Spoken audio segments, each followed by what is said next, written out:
Assalamualaikum warahmatullahi wabarakatuh ya. Semoga sehat selalu. Bertemu lagi di channel YouTube saya yang masih baru, namanya Ulasan Ekonomi ya. Kali ini saya menyajikan penjelasan mengenai ekonomi sumber daya alam dan lingkungan yang kita pelajari pada semester genap ini ya. Bersama saya Yuh Kasun ya di tahun 2021.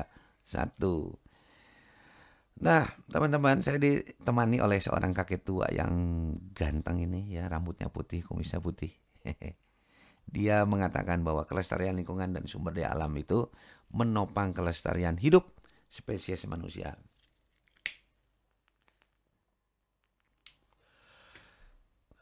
Yang ada di video ini, yang berbicara di sini adalah saya spesies manusia, di mana ya kita ini adalah penduduk baru di bumi ini. Jadi kita ini bukan penduduk lama, kita ini turun dari apa namanya?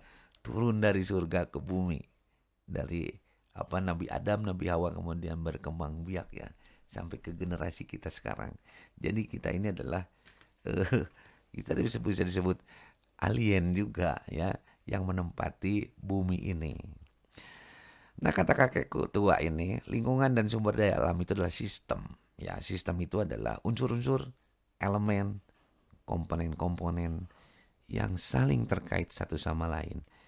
Nah, sebagai contoh ya, suplai air untuk pemukiman ini ya, itu bergantung untuk pemukiman dan industri ini bergantung pada kelestarian sumber daya hutan yang ada di pegunungan ya. Jadi rusaknya hutan itu juga akan mengganggu ketersediaan sumber daya air yang dibutuhkan oleh pemukiman penduduk dan oleh industri. Nah, komponen lain yang ada di gambar ini adalah gunung. Ya, sebelah kiri ada hutan, dari gunung turun ke sini berwarna biru itu ada sungai ya. Kemudian di sebelah kanan ini ada laut ya. Nah, ini hamparan rumput hijau juga itu adalah komponen daripada lingkungan dan sumber daya alam. Kemudian berikutnya ke bawah. Nah, ini juga ya, air yang ada di permukaan bumi kemudian menguap, menggumpal menjadi awan dan turun lagi ke bumi dalam bentuk hujan ya, menjadi sumber air yang kemudian oleh hutan itu ya, oleh pohon itu diserap dan disimpan ya sebagai stok groundwater atau air yang ada dalam tanah gitu. Kemudian kalau kita ke bawah ya, kalau kita ke bawah, nah ini kita melihat ada gambaran kelompok nelayan yang memperoleh mata pencaharian dari sumber daya ikan yang ada di laut, yang ada di sungai, yang ada di danau ya. Kalau di Jawa Barat itu ya danau-danau besar, ada Saguling, ada Cirata, sekaligus juga digunakan untuk menghasilkan energi listrik ya. Nah, jadi kalau di hulunya, di gunungnya rusak, di hutannya rusak, maka kerusakan itu akan berdampak pada kerusakan sumber daya laut juga. Nah, ini ada contoh ya. Contoh ini saya baca dari bukunya Profesor Fauji. Bukunya berjudul Valuasi Ekonomi Lingkungan ya. Beliau memberikan contoh suatu ketika di Amerika Serikat, tepatnya di Washington DC ya. Masyarakat di sana sangat suka dengan ikan salmon. Nah, ikan salmon itu hidupnya di laut ya, teman-teman ya. Hidupnya di laut, tapi dia bermigrasi ke pegunungan untuk berkembang biak di pegunungan ya.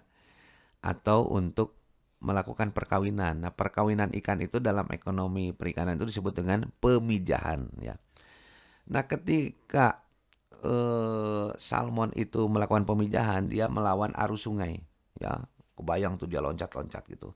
Ada yang mati kena batu, mati ya. Nggak jadi kawin ya gitu kan. Kemudian lagi loncat, kemudian ditangkap oleh beruang. Nah, dianggapnya oleh orang Amerika waktu itu berkurangnya populasi salmon itu karena ada predator yang namanya beruang. Oleh karena itu pemerintah membolehkan atau memberikan izin untuk memburu beruang. Jadi kalau pada tahun itu banyak produk-produk tekstil ya, misalnya sepatu, jaket, jas gitu, yang berbahan baku dari bulu beruang, ya mungkin karena waktu itu diperbolehkan ya perburuan beruang. Dalam rangka apa? Dalam rangka meningkatkan populasi ikan salmon di laut gitu ya. Karena orang Amerika sangat suka dengan ikan salmon. Tapi apa yang terjadi?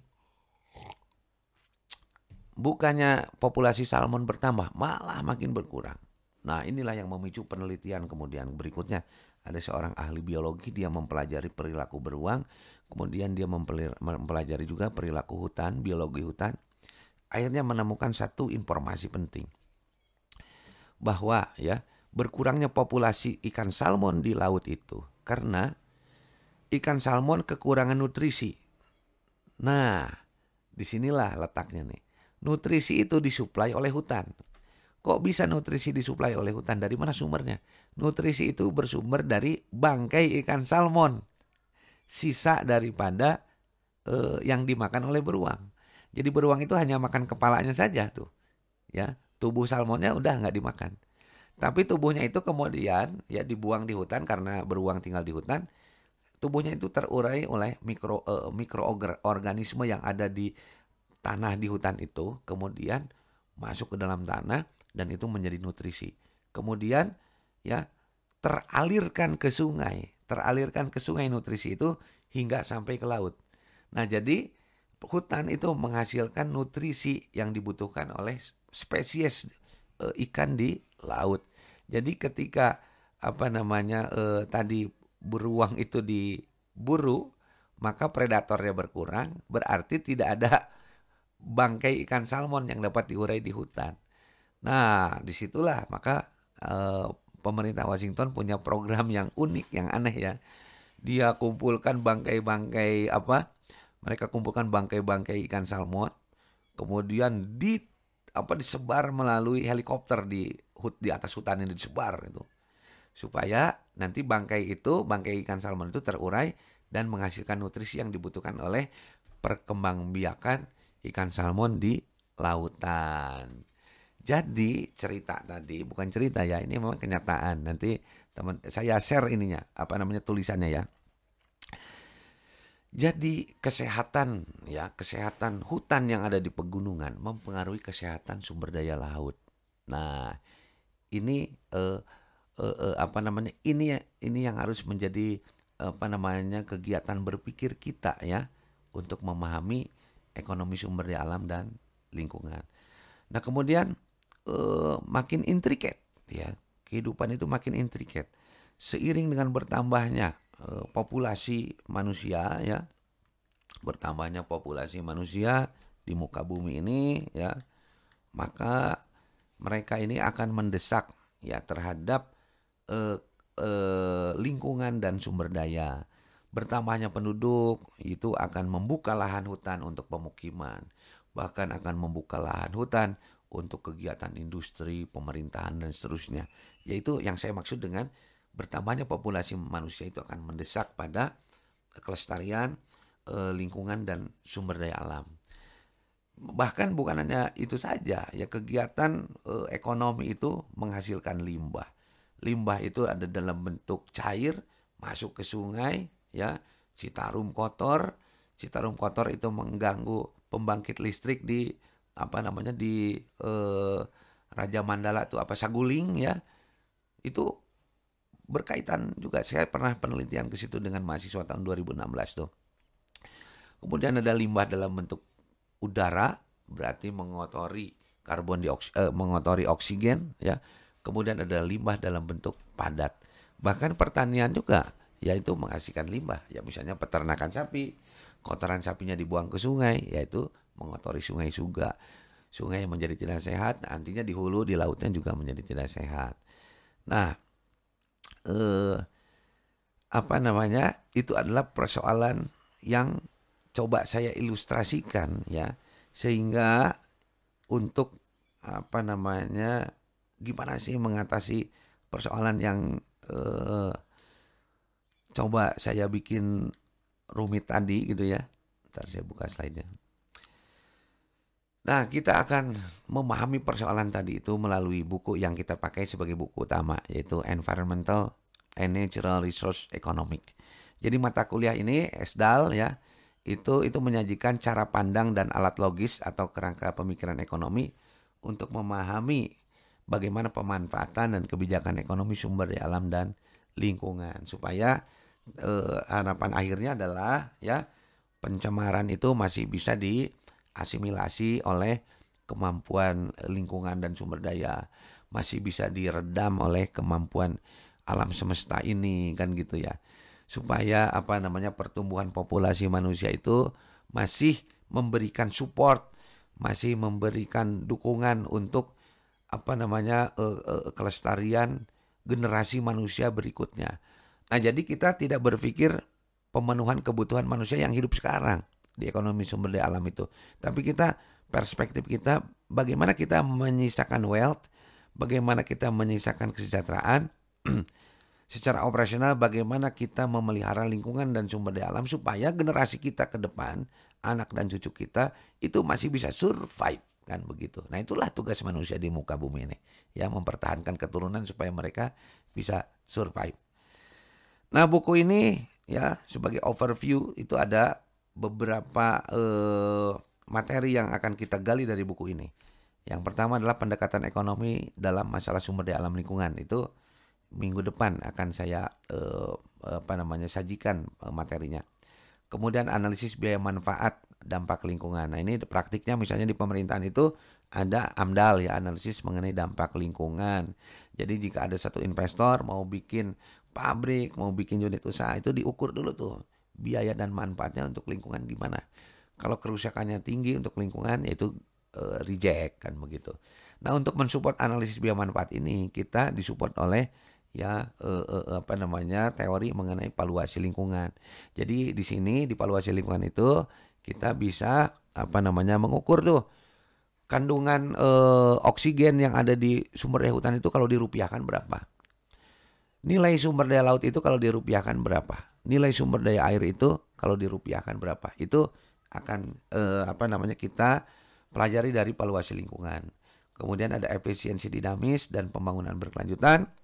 Ada ekonomi sumber daya tidak terbarukan seperti minyak bumi, boksit, nikel, yaitu sumber daya yang tumbuh melalui proses geologi. Nah, kemudian kita kaji juga transisi atau pergeseran dari pemanfaatan sumber daya yang tidak terbarukan ke sumber daya yang terbarukan. Karena eksploitasi sumber daya tidak terbarukan itu ya pasti habis ya. Sebagai contoh, sampai dengan 2009, Indonesia itu masih mengekspor minyak bumi. Tapi 2010 kita keluar dari OPEC, Organization Petroleum Export Countries. Jadi organisasi negara-negara yang mengekspor minyak bumi. Kita keluar dari situ karena kita udah nggak bisa ekspor lagi, ya. Cadangan minyak kita udah makin tipis. Ya, jadi 2010 sampai sekarang kita bukan eksportir minyak lagi. Itu menunjukkan bahwa sumber daya tidak terbarukan itu ya akan habis, ya. Maka kita akan mengkaji bagaimana transisi dari pemanfaatan sumber daya tidak terbarukan ke sumber daya yang dapat terbarukan. Kemudian dikaji juga ekonomi sumber daya alam terdaur ulang, ekonomi sumber daya air, ekonomi sumber daya lahan, ya. Nah, ini air dan lahan itu masih bergantung pada proses geologi. Nah, sementara hutan perikanan itu bergantung pada proses biologi. Dan terakhir kita akan mengkaji ekonomi pengendalian pencemaran lingkungan. Nah, ini memang tidak sepenuhnya dapat meng-against atau dapat meresolve persoalan yang tadi saya ilustrasikan bersama kakek tua berambut putih tadi.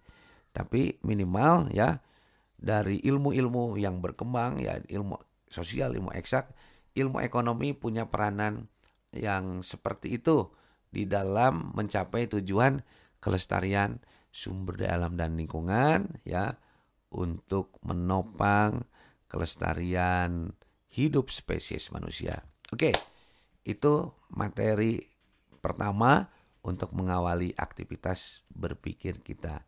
Selamat mempelajari. Assalamualaikum warahmatullahi wabarakatuh.